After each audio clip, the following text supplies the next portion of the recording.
Hoy te quiero hablar de una tendencia que está cada vez más presente en el mundo del diseño, que es la del estilo minimalista. La habrás visto con los diseños de Apple, la habrás visto en arquitectura, incluso como estilo de vida el minimalismo cada vez coge más fuerza. Y debes saber que está bien a veces prescindir de los detalles, pero en otras nos hace llegar a un estilo más neutro y perder personalidad. Esto ha hecho que hoy cada vez veamos cómo se rediseña un logo de una marca y cada vez se parece más a su competencia, es el famoso llamado branding, o que los centros de las ciudades cada vez tengan menos personalidad y no sepas si estás en el centro de Londres, de París o de Madrid. Forma o función.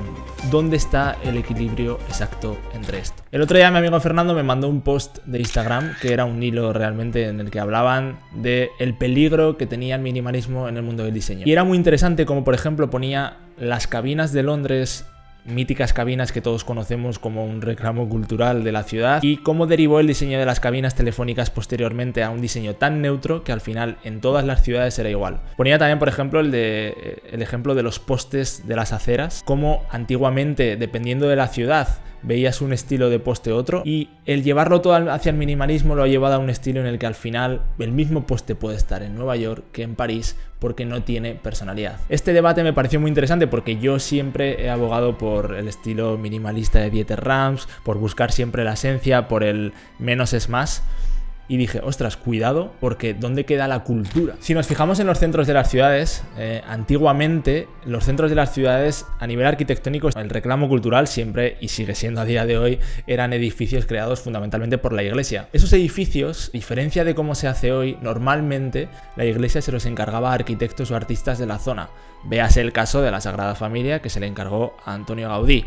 Los arquitectos entendían mucho la cultura de ese lugar, intentaban plasmar ese estilo arquitectónico en aquel encargo que se les había hecho. Pero si nos vamos a cómo se ha hecho la arquitectura hoy y vamos a lo que podría ser el centro de Londres, el centro de Dubái o el centro de Nueva York, todos los rascacielos al final tienen un estilo minimalista que son iguales. Y también otra cosa que pasa es que al final se les suelen encargar a arquitectos que siempre son los mismos. Los grandes arquitectos a nivel mundial son los que diseñan los centros de las grandes ciudades, de todas, da igual donde estemos. Esto está llevando a que, si a eso además le sumas el hecho de que las grandes superficies y las grandes marcas están copando esos centros, están las mismas en todos los sitios, hace que el centro de una ciudad carezca de personalidad. Y esto es peligroso porque tú, porque viajas a una ciudad o a otra, al final viajas para ver su cultura, para ver la arquitectura, que normalmente en la visita de una ciudad y en un viaje es el componente principal donde percibes la cultura. Si esto se pierde, al final dará igual que estés en una ciudad o en otra, no tendrá ningún tipo de atractivo viajar a un sitio o a otro. Y este es un peligro al que el minimalismo te va llevando. Esa arquitectura que fue derivando hacia el minimalismo ya empezó con los trazos de la Bauhaus, que luego siguió Mies van der Rohe, que es como el que se cataloga el arquitecto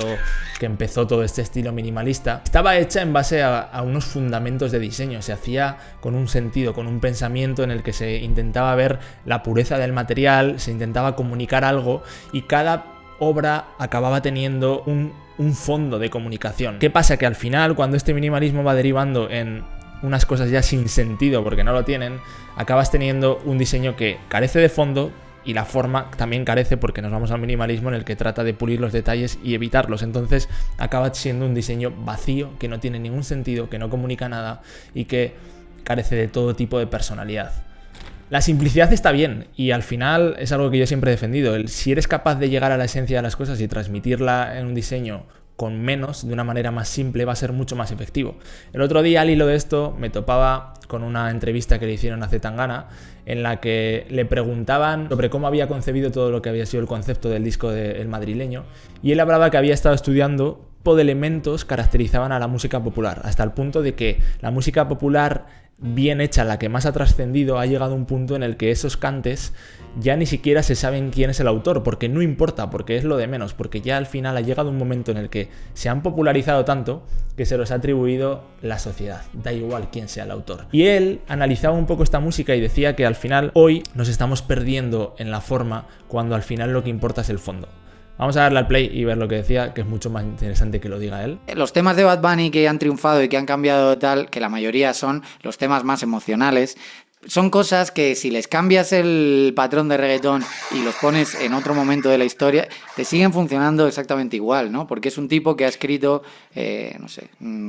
el tema este de no quiero que me hablen más de amor porque ya me cansé, ¿no? Pues claro, eso ahí lleva funcionando toda la historia y va a seguir funcionando, ¿no? Pero sí, hay una obsesión con la forma muy heavy, ¿no? Y parece como que ahí está la traición, ¿no? Yo era rapero, ahora ya les he traicionado. Bueno, esto que decía Zetangana, que al final él describía que por qué se populariza la música, la que más se ha popularizado, al final tiene dos elementos característicos. Lo primero es que es algo sencillo, es simple de entender. Como decía esa frase de Bad Bunny, es algo sencillo de entender. Si fuese muy complejo, si tirase de metáforas muy complejas, al final habría una capa de la superficie de la sociedad que no lo entendería, con lo cual no sería capaz de que eso se popularizase. Pero lo segundo, y esto es igual de importante que lo primero, es que esa música toca algo profundo, llega a la esencia, llega al fondo más profundo para mover emociones, porque si no es profundo, si por ejemplo te estoy diciendo algo muy sencillo pero que carece de profundidad, que no mueve tus emociones, eso no se va a popularizar. O sea, no se va a popularizar la típica canción de reggaetón que está diciendo algo muy superficial, que carece de ningún tipo de sentido y que no mueve tus emociones. No lo va a hacer. Seguramente de aquí a 100 años nadie la conocerá. Con lo cual llegamos a una contradicción muy interesante, y es que, o sea, hay una confrontación entre minimalismo y cultura, o realmente no es necesaria una confrontación, sino que se podrían unir, sino que el minimalismo que carece de cultura es porque está mal planteado desde los principios de diseño, y realmente si se plantease bien, como lo hacían Mies van der Rohe y todos estos en su época, sí que podría seguir teniendo una cultura y una personalidad. Es interesante porque al final, si tú aplicas el minimalismo como lo aplica la gente que lo aplicaba bien, y no como la gente, como lo que vemos hoy en día, que son diseños totalmente vacíos, vas a acabar llegando a la esencia de ese producto. ¿Qué pasa? Que si tú en esa esencia te centras en la función, obviamente una cabina telefónica, su función es la misma, la que era en Londres que la que era en Madrid. Con lo cual, si te vas solo a la esencia de la función y te quedas en solo ese componente del diseño que es la función, vas a ir a algo tan minimalista y tan puro que al final carece de personalidad y podría estar tanto en Madrid como en Londres como en París y daría igual.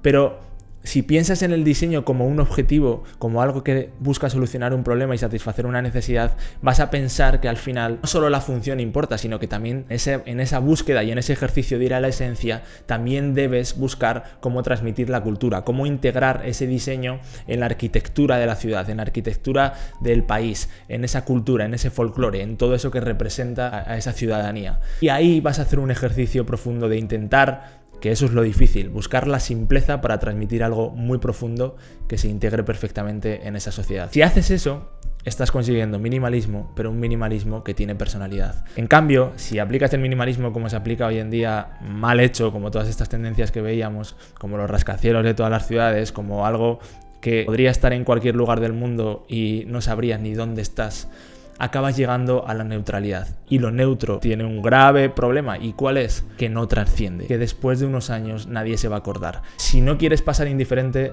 no te va a quedar otra que llegar a lo más profundo. Y aquí viene la dificultad. Es muy difícil autoconocernos. Es muy difícil llegar a lo más profundo porque duele, porque al cerebro humano le cuesta mucho ese autoconocimiento, ese hurgar en sí mismo. Y esto es algo que me pasa mucho con mis clientes. Cuando yo llego a las compañías y buscamos hacer ese trabajo profundo de intentar resolver algo con el diseño para representar una marca, resolver un problema de diseño desde lo más profundo, muchas veces desde fuera tenemos una visión única que ellos no pueden tener y que pasaría igual si yo intentara hacerlo con mi propia compañía. Y ese trabajo profundo acaba consiguiendo resultados increíbles, porque es donde acabas alineando propósito de empresa con cultura, con todos aquellos rasgos que les hacen únicos, y acabas teniendo un posicionamiento en el mercado único que nadie va a poder copiar. Piensa en esto, lo que tú haces, la manera en la que lo comunicas, ¿lo podría copiar alguien? Si lo podría copiar todo el mundo, realmente estás cayendo en la neutralidad y vas a pasar a la indiferencia y vas a acabar cayendo tarde o temprano, o vas a quedarte en la mediocridad. Si lo que estás haciendo tiene rasgos que no podría copiar otra persona, porque es único, porque has llegado a rascar y a dar con el kit, con esa clave que te hace único, ahí vas a tener un posicionamiento fuerte en el mercado y a partir de ahí vas a poder diferenciarte, hacerte con tu nicho de mercado y crecer. Este tipo de problemas son los que solucionamos con el diseño de Estudio Iber, llegando a lo más profundo, trabajando el diseño como hay que trabajarlo. Así que si tienes una compañía y crees que estás pasando desapercibido por estar en la neutralidad, por estar en ese minimalismo vacío, te voy a dejar un formulario abajo en el que podrás rellenarlo y simplemente veremos si te podemos ayudar, o si no, también te lo diremos. Esto es todo, se acabó hasta aquí el vídeo, espero que te haya sido útil y nos vemos pronto.